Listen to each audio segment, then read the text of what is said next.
Pihak pemerintah Indonesia berupaya menyelamatkan WNI atau warga negara Indonesia di wilayah konflik Palestina dan Israel. Rencananya WNI segera dievakuasi sebelum terjadi hal yang tak diinginkan di wilayah konflik bersenjata itu. Namun ternyata pemerintah tidak bisa melakukan evakuasi sendiri.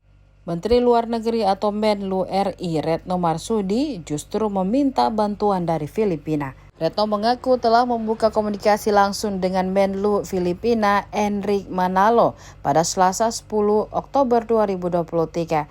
Hal itu disampaikan juru bicara Kemenlu Lalu Muhammad Iqbal. Dalam komunikasinya, Menlu Retno meminta bantuan Filipina untuk mengevakuasi WNI dari wilayah konflik jika diperlukan. Permintaan itu pun, kata Iqbal, telah direspon oleh Menlu Enrique. Enrique pun langsung menginstruksikan tim Filipina di lapangan. Diketahui Filipina memiliki kedutaan besar di Tel Aviv, ibu kota Israel. Pemerintah Indonesia terus melakukan semua upaya termasuk melalui berbagai jalur guna memberikan perlindungan kepada WNI dan untuk menghentikan kekerasan sesegera mungkin. Mana kerusakan?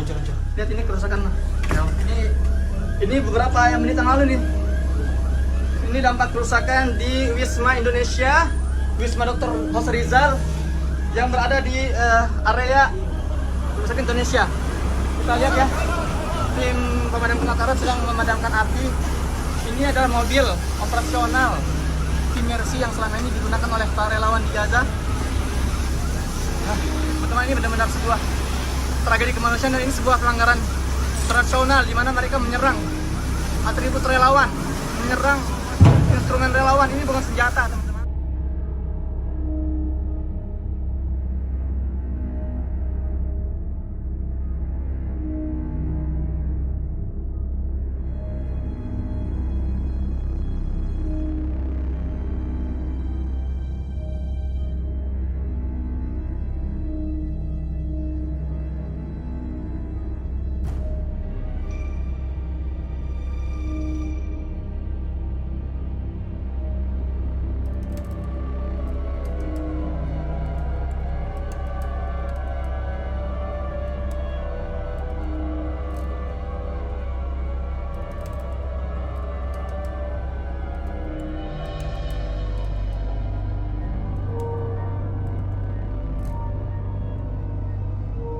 Download Tribun X sekarang, menghadirkan lokal menjadi Indonesia.